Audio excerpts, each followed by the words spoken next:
What's going on out there, y'all? It's Tomel Fight the Power Pittman. You gotta excuse my voice. Um, yelling on the mic at $2 Tuesdays. Lost my voice, but hope you can, hear me for the most part. Let's talk about South Carolina and what it means to us as a race and as a people, black people. It's evident. A lot of people ain't getting no sleep. A lot of people are up, wheels turning, trying to figure out what are they going to do. And that's everybody. Even the people that thought they were comfortable, thought everything was set. You know what I mean? Everything is going good. Can't get any better than this. Those are the people who are going crazy the most. Those are people who are wheels are turning 1,000 miles a minute.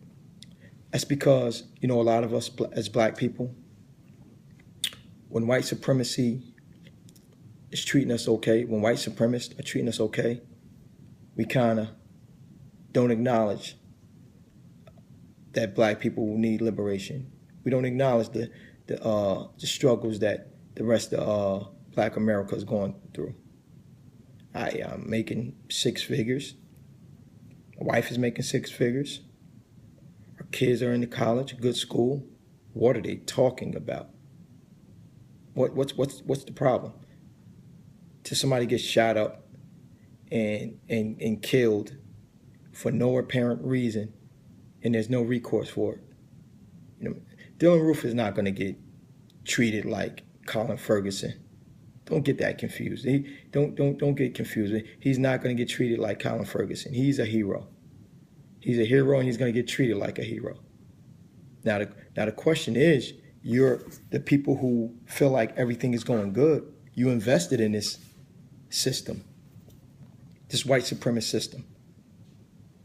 And now, once white supremacy slapped in your face, what a lot of people do is they try to become black liberators now. Now I get it. Now I'm down. You been got it. But you were just selfish. You been to what you up against. But you were just selfish. And you was, so, at the end of the day, you can't have too much compassion once you get what you deserve.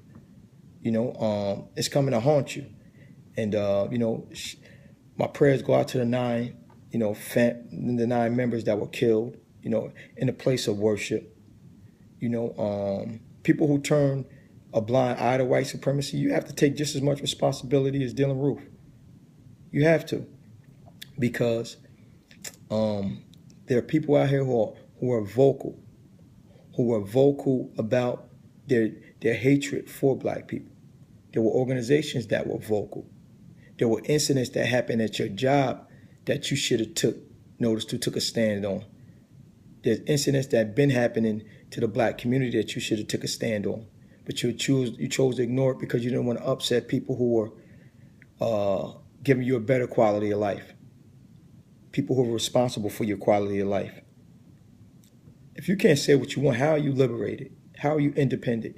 If you can't say your opinion at any given time, you're not liberated. You are a slave. At any given time, if someone asks me my opinion, I'll give it to them. I'll say, listen, are you sure you want my opinion? Because I'm going to give it to you. I'm not going to water it down. I'm not going to half step on it. I'm not going to dance around. I'm going to give you my honest opinion. You know why? Because I think that something was up. If you're trying to trigger me, you're going to get it. I'm pulling the trigger's going to go off. I'm going to give you my honest opinion. And that's why I love the position that I'm in. I love not putting myself where I can't give my opinion. So a lot of people got to take responsibility for what happened to those 9 people in South Carolina. Southerners got to take responsibility.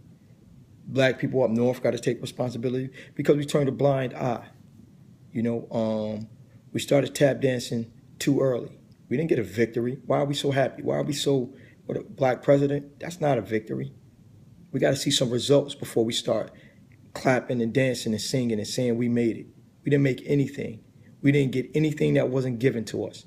Everything, every accomplishment, every position we're in was given to us.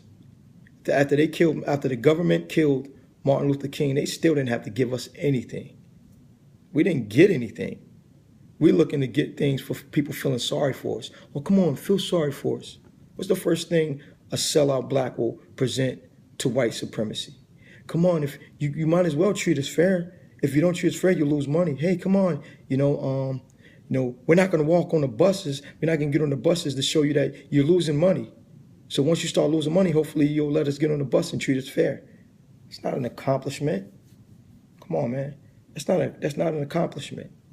You guys, if you guys don't take the Confederate flag down, major corporations are going to back out of supporting South Carolina. You're going to lose money, and hopefully now you'll take the flag down. That's not an accomplishment.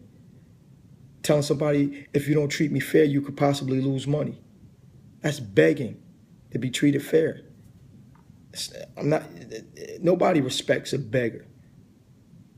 Some people entertain a beggar. Oh, listen, hey, Frank, man, he won't stop, man. Just throw him a bone, shut him up. Make sure no meat is on the bone, but just throw him a bone. We got to stop asking and begging. You got to find out when you're truly liberated. Okay, guy putting on a suit and a tie, getting in a Mercedes-Benz, pulling out a nice house, driving off, corporate job. You think he's you think he's liberated, but you think the guy that might be on the street corner with sweat socks, hats, incense, oils, he's not liberated. He's more liberated than the guy that's driving off in a fancy car, big house. That guy's more liberated. You ask the guy in the corner that's street peddling his opinion, he'll give it to you. Ask that corporate guy, he'll start stuttering and choking and eyes pop out. You won't get a word out of him. He's not liberated. They're paying him to stay. They're paying him to never have an opinion. Because this is the thing. Okay? When you get in a big place, when you're making big money, when you got people watching you who are inspired by you, what white supremacists do is take your opinion away. Picture a rich person with influence giving their opinion every time, never giving a political response. That's power. That's power. So they take that power away. And, now we're at the point now where, it's come to a head. You got to pick a side now. You're either a liberator or an oppressor. Forget race. You got to pick sides now. It's black and it's white. It's no gray area. You need to add, I don't care what, if you're an African American that was brought to America by way of the transatlantic slave trade, you need to add black liberation in everything you do. I don't care what your job is. I don't care what it is. I don't care what position you have. What I do is, everything I do, I add black liberation into it.